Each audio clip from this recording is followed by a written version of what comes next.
Bem-vindas a mais um episódio de Mulheres UOL. Eu me chamo Jussânia Dinani, host por um dia, estou aqui na mesa para conduzir novas histórias. Temos então a Débora Heck, ela é empreendedora de cestas e presentes premium.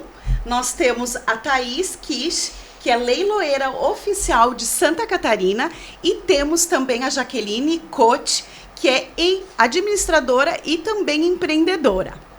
Então, o nosso episódio de hoje vai falar como a importância do planejamento financeiro impacta nas nossas vidas, nas nossas realizações como pessoas, como os profissionais, né? Então, nós vamos iniciar com a Débora, né, contando a sua história, como tudo isso se transformou. Então, Ju, eu sempre trabalhei a minha vida toda na área financeira, na área de planejamento.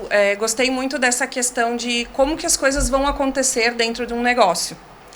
Mas, como a gente vai trilhando o nosso caminho, dentro de uma empresa você realiza todos esses números, essas análises sempre para o outro, né? Dentro de um negócio, buscando realizar um objetivo macro. E quando a gente se vê assim naquele momento, bom, agora eu quero realizar para mim, eu quero modificar a minha vida, eu quero empreender, eu quero realizar os meus sonhos, tu começa a pensar, como que eu vou me planejar para isso? E aí, às vezes, toda a teoria que a gente tem, ela fica meio vaga, né? Fica assim, nossa, mas lá era fácil de colocar tudo isso em prática. E aí tu começa a rever os teus conceitos, a te planejar. Foi isso que eu fiz. Eu era CLT e eu descobri que eu queria muito empreender, isso já era muito latente em mim. E eu falei, não, eu vou me organizar financeiramente para isso. Então, eu planejei durante um ano a minha vida financeira, que engloba muitas coisas, né? Não é só a mulher, é a casa, é a família. Toda a família tem que estar nessa sinergia e nessa conexão. E aí eu fui dando os passos, até o momento que eu disse, bom, agora é a hora de fazer o corte. Foi aí que eu criei a Celebre Floripa, que é uma empresa de cestas e presentes de linha premium. E eu fui fazendo esse planejamento até o momento em que eu consegui dar esse passo. Mas confesso que não é uma coisa fácil. Eu acho que muitas vivem isso, né? Sim. Querem planejar, querem dar o passo, mas pensam, poxa, e os boletos? Só que também entram outras questões ali, né? Um companheiro que apoia, um planejamento. Então, acho que são degraus que a gente vai subindo e as coisas vão acontecendo, né? Não sei como é que foi para vocês. Para você, Jaqueline, como foi, como está sendo? Então, eu sou gestora financeira hoje em um escritório de contabilidade há mais de 10 anos, né? Sou formada em administração com pós em gestão financeira. Sim. E o planejamento financeiro, ele sempre inicia com a gente fazendo ali uma avaliação, né, da nossa situação atual, para definir as nossas metas e objetivos, né? E depois disso, é importante que a gente crie sempre um orçamento para verificar... Uma estratégia ali, né? Sim, para verificar qual é a nossa situação atual, para a gente tomar, né, as medidas sobre isso. E após, é sempre importante também, depois que foi feita essa avaliação, você criar e fazer, né, ali o que você precisa alinhar de acordo com a sua situação atual e também, né, fazer a reserva de emergências. Sim. E o investimento, que é muito importante, né?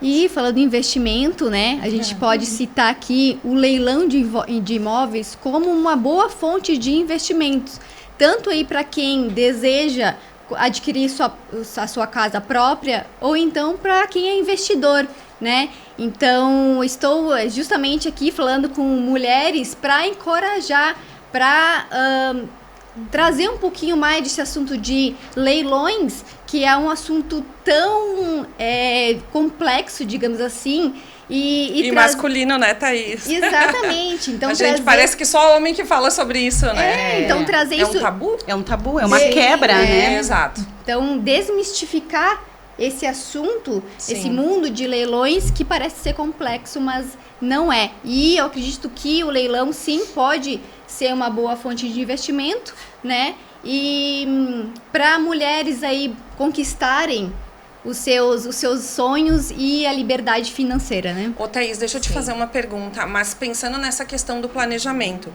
tu acha que o leilão, ele vem antes da pessoa investir ou ele vem depois como uma segurança? Porque se a gente, por exemplo, se a gente está falando em transição de carreira, tá, eu tô ali, eu tô me organizando para abrir o meu negócio. Que momento que o leilão poderia fazer a diferença, sabe? Eu já me fiz essa pergunta. Eu gero isso antes para eu ter um montante para investir num negócio, vamos dizer assim, ou ele depois vem como uma segurança depois que eu já investi que aquele meu negócio começou a ser rentável. Sim. Entende? Porque pode ser momentos diferentes, né? Sim. De curto, médio e longo prazo, né? Exatamente. Exato. Isso tem tudo, que ser planejado, né?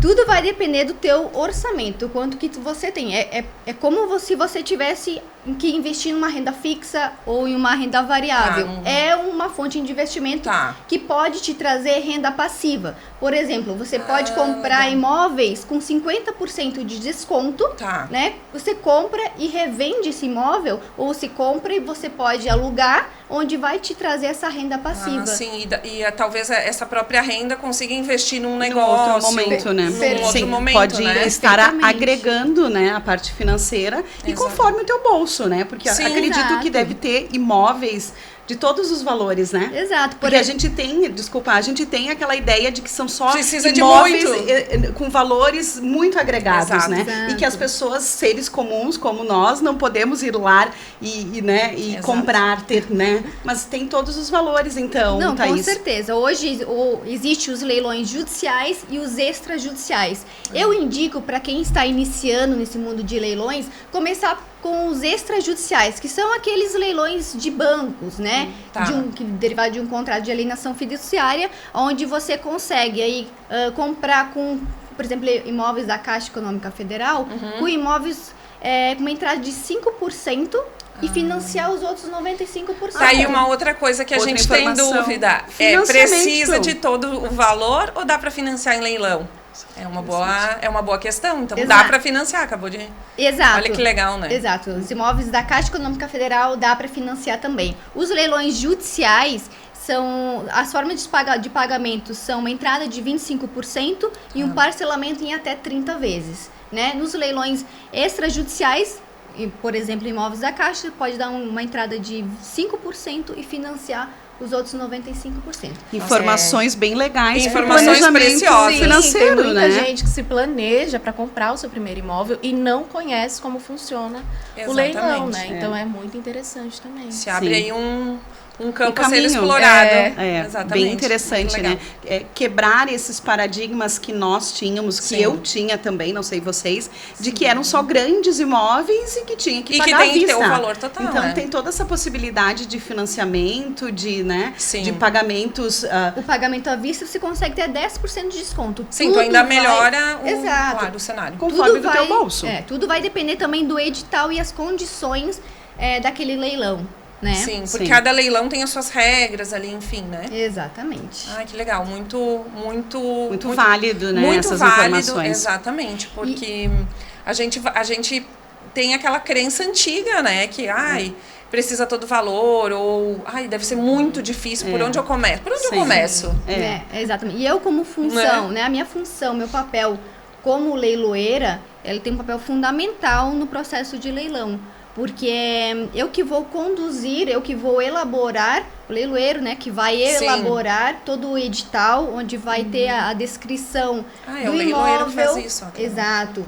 Vai ter a descrição do imóvel, as datas de leilão, as formas de pagamento. Então, o edital vai condizer com todas as regras do jogo, digamos assim, né? Então, é de suma importância. E o que eu oriento também, tem que ter um pouco de conhecimento jurídico, né? Então, eu sou advogada e leiloeira. Sim. E qualquer coisa que tiver, a gente está também disponível para estar dando assessoria nesse sentido. Trocar ideia, às vezes, bacana. né? Uma dica, alguma coisa. Um assunto bem interessante, né? E também, né, o que você me diz nessa transição de carreira, Débora? Nessa questão, sim, financeira, hoje, como está a sua empresa? Como você está como empreendedora? Qual o seu sentimento perante a vida financeira? É desafiador, né? Porque, como eu falei, quando é numa empresa que você está lá, você está envolvido, você vê os números, você analisa, mas aquilo é bem frio.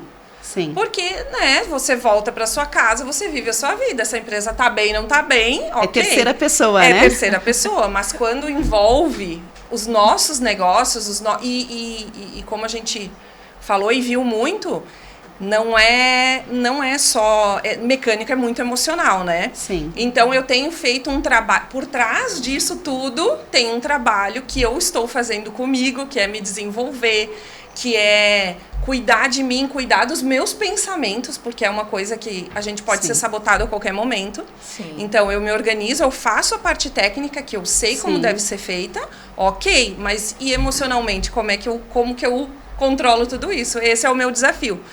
A empresa está no primeiro ano de vida e eu tenho essa coisa muito forte em mim, que é um ano realmente de aprendizado.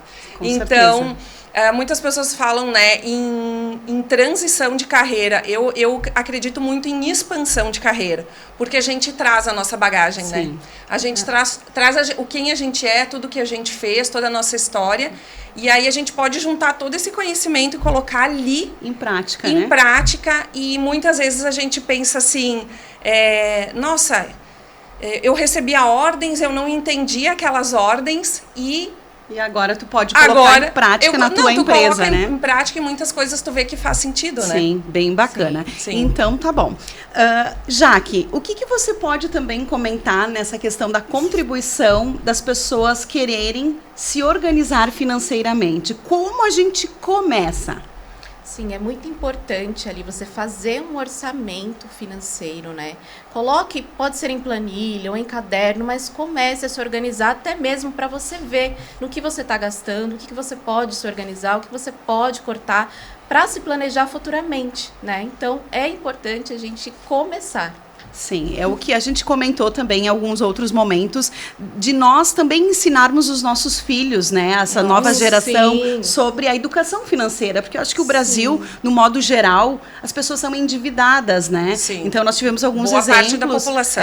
Comprei um carro, custava 20, paguei 60. Então, assim, é falta de planejamento. Então, eu acho que nós, mulheres, né, a maioria temos filhos, a gente também deve ensinar, introduzir essa questão financeira, né? É um desafio. Essa né? educação financeira, né? Desde pequenos, né? Então, assim, interessante a gente também falar sobre esse assunto, sim, de estarmos pensando no nosso financeiro, na nossa transição, né? Somos todos aqui pulsando a vontade de empreender, de ter coragem, né? Mas a gente sabe que aos pouquinhos, uma ajudando outra, né? Com os seus conhecimentos, a sua bagagem, a gente pode se enriquecer e podemos, né, nos tornar mais fortes, poderosas, empreendedoras, né? Extraordinárias. Extraordinárias, exatamente. Então, queremos agradecer, né, Débora, Thaís, obrigada, Ju. Jaqueline, Obrigada, né, por esse momento de troca de informações. Eu acho que é sempre rico aprender e trocar informações. Então, queremos agradecer a mais uma possibilidade do episódio Mulheres UOL. Gratidão.